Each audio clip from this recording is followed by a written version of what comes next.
Greetings! Welcome to another Leather and Art by Memory Trees video. Reese here again, and this time we're doing another basic project. This one was a custom order for a customer, and it's a thin natural leather belt. And the belt is actually only 5 ounce or 6 ounce leather. And he wanted it totally natural and nothing on it, no stitches, no nothing, which is a cool request because it's unusual. So I'm starting out with the belt keeper or the belt chafe, whatever you call that. And I used a scrap piece of leather there, straighten it out with my straight edge or my square. And you probably saw, I first measured it around the belt to see how tight it needs to be to get the measurements, and then I made a mark with my fingernails for how long I need to cut it. So it should just be around the ballpark. It doesn't need to be crazy tight, and it definitely doesn't need to be loose. So after cutting that out, I'm gonna use leather balm and atom wax, and I'm gonna do the whole belt. Now this was a pre-cut strip which I purchased instead of cutting a strip from one of my sides or whatever. I don't actually have a side long enough, so I purchased this for this job, and comes from Springfield. The scrap leather also comes from Springfield, I think, coincidentally. And so we're just gonna buff out that wax and make ourselves a nice shiny belt. And the wax is acceptable in this scenario because there's no color on this thing, so you know, we don't need to do Resolene so that we don't have color transfer onto clothing or anything like that. So the wax is perfectly fine. Doing the same to the belt chafe, the buckle keeper. I think I mixed those up. And here's a close-up on that shininess and the leather itself. Pretty nice piece. And I also don't have an end tip punch, so I'm just doing it the old way. I'm using one of our finished belts and marking that on the edge of this belt so that I can cut that English point. I also don't have the punch for the buckle. So anyway, there we go. We're cutting that along the lines. And it was a little too sharp, so I went ahead and smoothed it out with some little tiny cuts. And it turned out really nice. And when you do it this way, gee, I guess it was still a little too sharp, but when you do it this way, you're gonna want to take a sander and sand that off so that it's nice and smooth. Alright, so for this I'm obviously edging the buckle, the belt keeper, on both sides.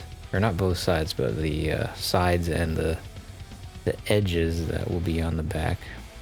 Anywhere that the customer could touch it. Here I'm sanding the edge of the point, which helps get the 90-degree angle you want, and also it smooths out those like knife cut points.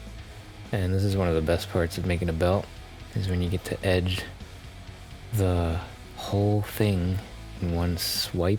If you can. Some people have machines for this, but you don't need it.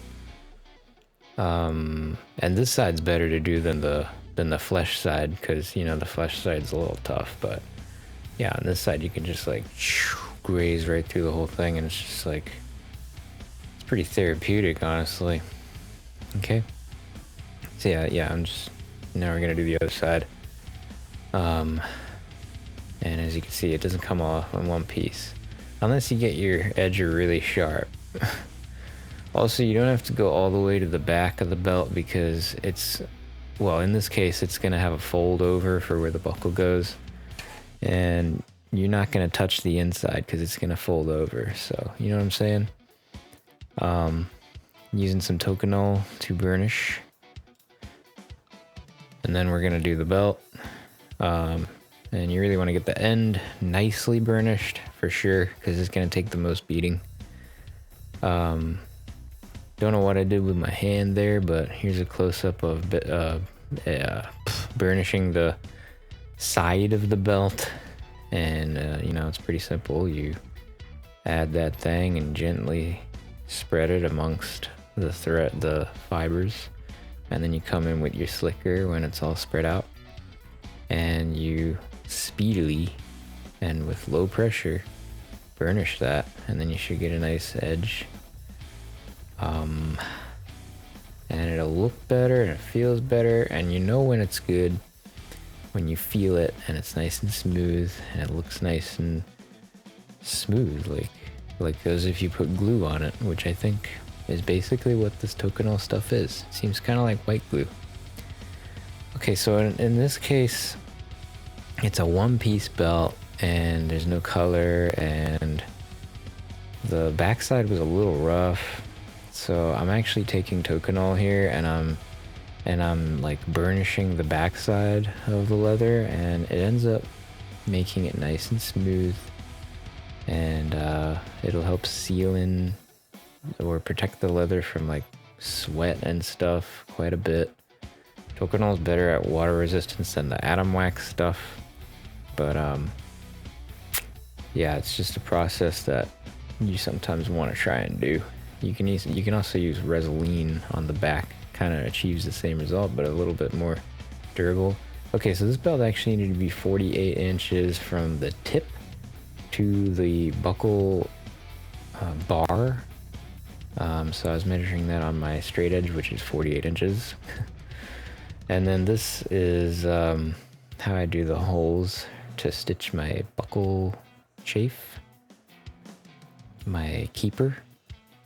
I use my awl and I poke holes manually, and then I'm gonna do like a sort of baseball stitch. So I'm gonna cut some thread there, and it's gonna be saddle stitch technique, but I'm gonna go from one side to the other. You'll see. So I'm threading my needles and I'm loading them. I don't know what the term is for that, but you know, like where you put the needle through the thread again so that you can lock it on. Yeah. And yeah, here we go. So I did the left side, and then we go right side middle, and then we go back through the one we just went through with the other side. And then with that one that just went back through, we go back to the first side. So you make like a little crisscross. Oh, my hands are defocusing the camera a bit. No big deal. By the end, I'm pretty sure you'll see what this looks like. Going back over there, you can see it's like kind of baseball-y, baseball-ish. And the thread is 0.8 millimeter. Normal flat waxed poly. And we'll speed this up.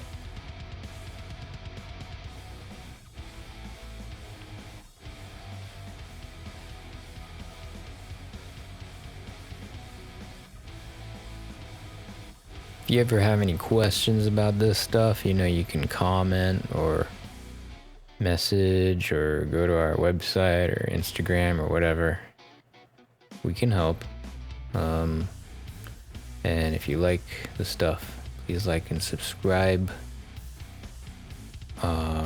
This is our second video.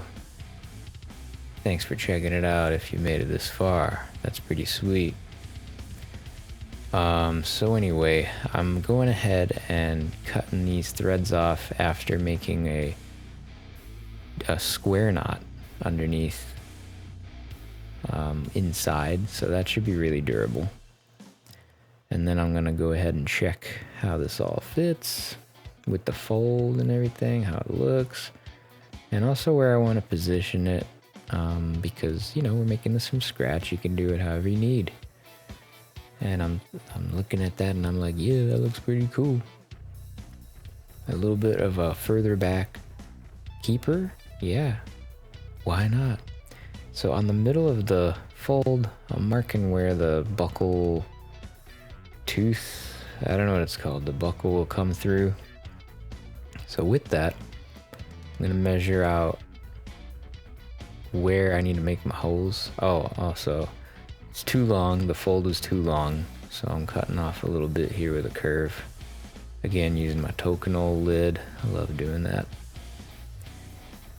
And it just makes it look a little more elegant, because square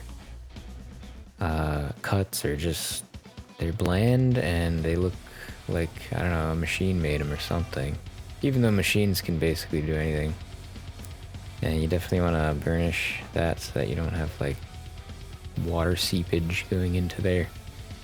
Because that's going to also be a sweaty area right by the buckle. So now we're folding that, and I still have my mark, and I'm going to make proper all marks and measure like 1.5 inches, because that should definitely be enough for the buckle to clear nice and freely. So we'll poke on either side there, because I don't have the punch for this. So yeah, what you do is you poke that, and then you get your knife out, and then from one end you go like halfway or so, and then you got to go from the other hole the other half of the way. That prevents like little nicks that can tear. Punch it out, and then also when you edge it, it'll make it look pretty good, almost like you punched it, almost like you had the real tool, which I don't have. So anyway, now we're gonna test fit and see how it looks. And this is a buckle from one of our other belts, one of our production belts. That's what he wanted. So I'm checking out how it fits and everything, and how it feels. And the leather's a little thinner than I'm used to, so the buckle is a bit like heavy, in my opinion. But you know, it looks good. It looks perfectly fine. I'm gonna mark some stitch lines here because I'm not gonna rivet the belt either. I'm gonna stitch it. So here we go. I'm marking my stitches. And it's 5mm offset stitch forks.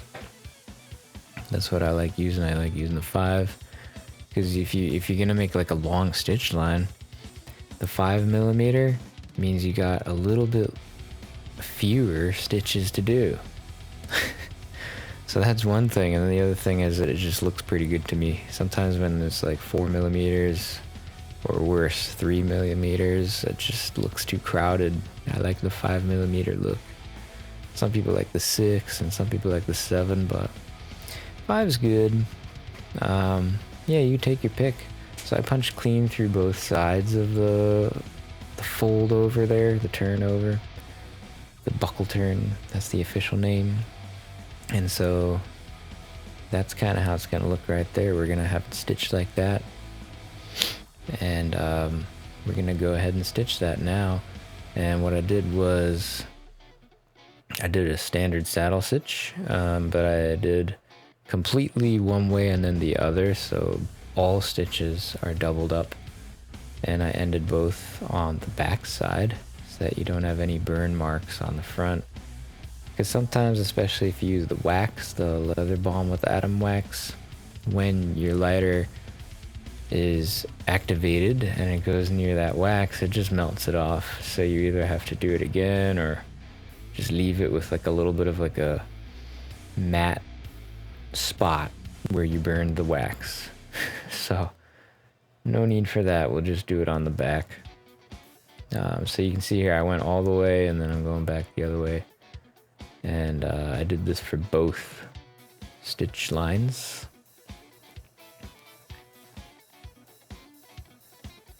I also figured that since we went all the way back and forth, there's no need to like back stitch, because technically it's all back stitched.